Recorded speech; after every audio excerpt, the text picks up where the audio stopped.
Так, саламатсыздар ма балалар? Бүгін сендерге қысқаша түсіндіргім келгені ол тұздар туралы. Яғни тұздар туралы жеке қарастырамыз өзін, ал біз қазір қарастырайын деп жатқанымыз тұздар конкретно бізде қалай бөлінетінін. Өйткені көп оқушыларда сонда кішкене бір проблемасы пайда болады. Ол мысалға тұздар бізде бөлінеді қышқылдық тұз, негіздік тұз және орта тұз деп. Қысқаша тұздар туралы айта кететін болсақ, бізде тұздар қышқылдар мен негіздердің қосылуынан пайда болған. Мысалға ас тұзы кәдімгі ол бізде натрийдан және хлордан. Яғни натрийіміз натрий оштан келген, а хлорымыз аш хлордан келген. Осылай негіз бен қышқылдың әрекеттесуінен пайда болады бізде тұздар деген класс, және оның сан алуан түрі бар. Яғни қышқылдар қанша болса, негіздер қанша болса, тұздар одан бірнеше 100 еседей көп болуы мүмкін. Өйткені ол жақта мүмкіндіктер математика жағынан қарастырған кезде ықтималдылық өте үлкен болып келеді. Және осы пайда болған тұздар бізде бөлінеді, жаңа айтып кеттік, қышқылдық, негіздік және орта тұз деп. Соны қазір қарастырып алайық. Осыған дейін қарастырған кезде сендер мектептен бері үйреніп қалғансыңдар. Егер де мысалы мына жерде ортасында бізде H орналасатын болса, онда ол қышқылдық тұз деп. Мысалға кальций HSO4, плюмбум HCO3 деген сияқты. Яғни олардың барлығы гидрокарбонаттар, гидрофосфаттар, гидросульфаттар деп аталынады. Вот соның барлығын сендерде айтады мектепте қышқылдық тұз деп. Онымен келісем, әрине бұл қышқылдық тұз екенін, бірақ та бізде қышқылдық тұздардың басқа типі бар, соны оқушылар анықтай алмай қалады көбінесе.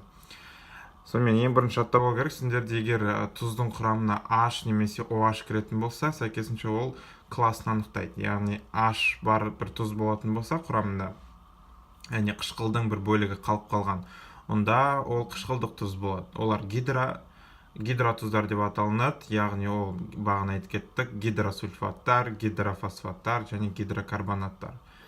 Ал егер тұздың құрамына бізде OH тобы кіріп кететін болса, мысалы купрум OH, CO3, феррум OH, SO4 деген сияқты, онда OH тобы ол тұзды негіздік тұзға жатқызады. Яғни ол негіздік қасиетін көрсетеді. Ол енді бұл ережелер оңайырақ, онымен анықтау өте, былайша айтқанда, оңай болып келеді. Ал енді қиын болып келетін тұздардың қасиетін қарап көрейік.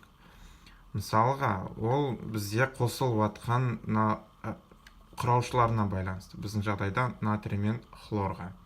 Натрий қай жақтан келді, хлор қай жақтан келді, соған байланысты бізде тұзды класстарға бөлеміз. Қалай анықтауымыз керекпіз? Ол анықтау үшін сендерге ең бірінші қажет болады, ол келгендер, яғни мысалы натрий, ол натрий OH-тан келіп тұр бізге, сәйкесінше натрий OH күшті негіз бе, әлсіз негіз бе, соны білу керек.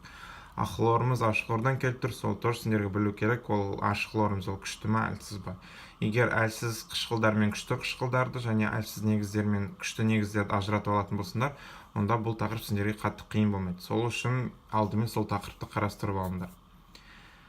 Енді біздің жағдайда қараңдар, натрий ол натрий OH-тан келіп тұр, сәйкесінше ол күшті негіз. Хлорымыз ол күшті қышқылдан келіп тұр, яғни H хлордан.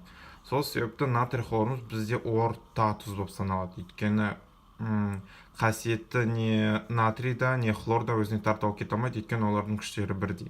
Сол себепті натрий хлорымыз бізде орта тұз болып саналады, және бұл тұзды суға ерітетін болсаңдар, сендер сол ерітіндісінің ортасы бейтарап орта болады, яғни pH 7-ні көрсетеді.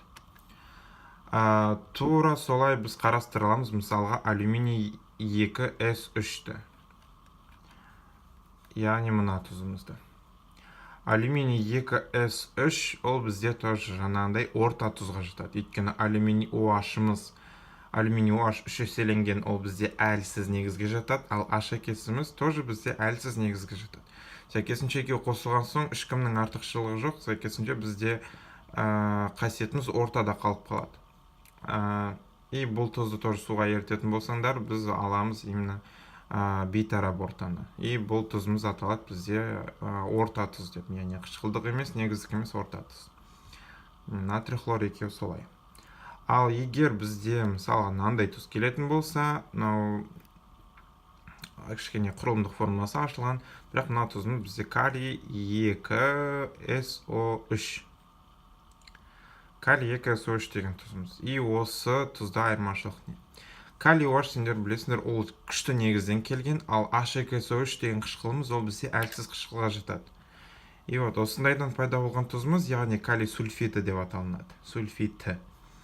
Осы тұзымыз бізде негіздік тұзға жатады. Өйткені бізде калийіміз күшті жерден келіп тұр, SO3-іміз ол әлсіз қышқылдан келіп тұр. Сәйкесінше пайда болған тұзымыз бізде калий қасиеті жақсырақ көрсетіледі. Сол себепті бұл тұзымыз бізде негіздік тұз болады. Яғни, егер бұл тұзды суда ерітетін болсаңдар, алынған ерітінділерің сендерде негіздік ортаны көрсетеді, яғни pH 7-ден жоғары болады. И соңғы қарастыратын тұзымыз ол бізде купрум хлор 2. Бұл жерде де тура солай анықтайсыңдар, құраушылар қай жерден келген. Жаңа айттық, хлор ол бізде H хлордан келген, H хлор бізде күшті деген 3 қышқылдан біреуі мектепте қарастырылатын. Ал купрум OH кеселінген ол бізде әлсіз негізге жатады.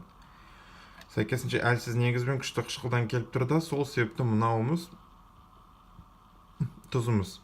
Ол негіздік тұз болып саналады. То есть, қышқылдық тұз болып саналады. Яғни осы тұзды суда ерітсеңдер, сендер аласыңдар қышқылдық ортаны. Егер тұздармен тағы да бір сұрақтарың болып ататын болса, біздің WhatsApp-қа жазсаңдар болады. Яғни менің WhatsApp-ма номерін қазір астына қалдырып кетемін. Сонымен бірге Instagram-ға жазсаңдар болады. Егер де ал сұрақтар көбейіп ататын болса, осы тұздарға қатысты, онда маған Instagram-ға жазыңдар. Біз Instagram-нан прямой эфир ашып, сол жақтан сұрақтарыңды қоясыңдар. Сау болыңдар.